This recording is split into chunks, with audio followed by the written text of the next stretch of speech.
It's a very, very simple statement. Mean it when you say yes, mean it when you say no. And as a politician, it's surprising how difficult that sometimes is.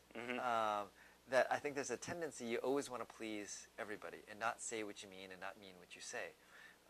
When I read that passage in the book of Matthew, and actually reread it again relatively recently, it makes me far more at peace in my own decision-making process.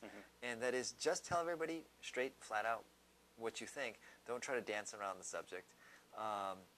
And if you get reelected because of that, great. And if you don't, I think that's fine too. You should be at peace with that. And for me, it has made my thought process and my leadership as an elected official so much better and richer.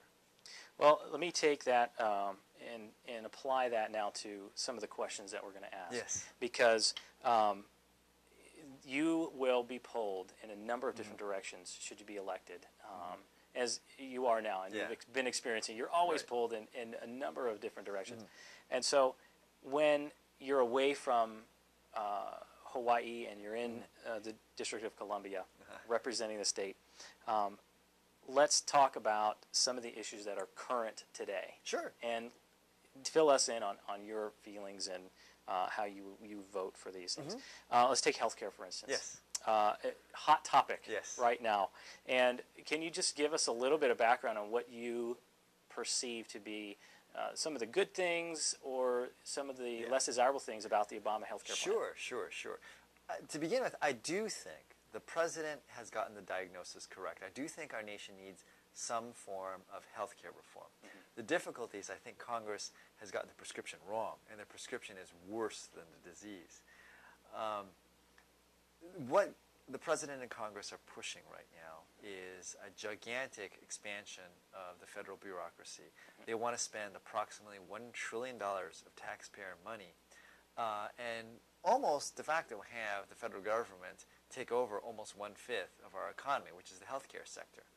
I don't think that's necessary, and worse, I think it's going to do grave harm to our economy and to, I think, a lot of the good things in America's healthcare system.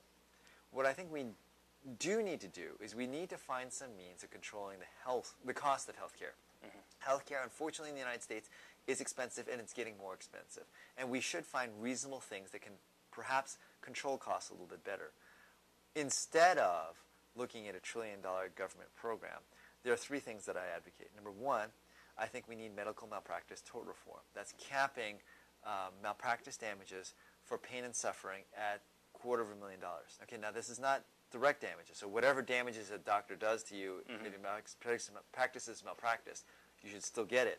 But it's above and beyond that for so-called pain and suffering damages. I think should be capped at $250,000. The reason for that here is it has been estimated almost 1/3 of all medical procedures performed in the United States are for so-called defensive medicine. And that is, you didn't actually need the procedure.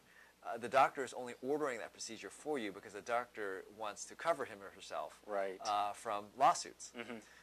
And we need to cut back on that. So you may get spurious yes, you get lab extra results, tests. you get extra tests you might not have to go through. Right, exactly. Okay, and that just raises the cost. And so I think one of the first things we need to do to get serious medical malpractice, get serious healthcare reform, is medical malpractice reform. The second thing I think we need to do is allow the sale of interstate health insurance. Here in Hawaii, 90% of all Hawaii residents get their health insurance from only two providers. That's HMSA and Kaiser. That isn't right. We need more competition in the marketplace here. Right now in the United States, we effectively have just 50 independent markets. We should have a U.S. market for health insurance. I think that competition will do far more to restrain and control healthcare costs than any sort of government panel or any sort of bureaucrat deciding what medical procedure you should or shouldn't receive. The final thing, and this is a little bit more complex, and I hope I'm not going to bore your readers here, your listeners here. But the third thing I think we need is we need to fix our tax structure. And that is, I think we need to allow for individual deduction of health insurance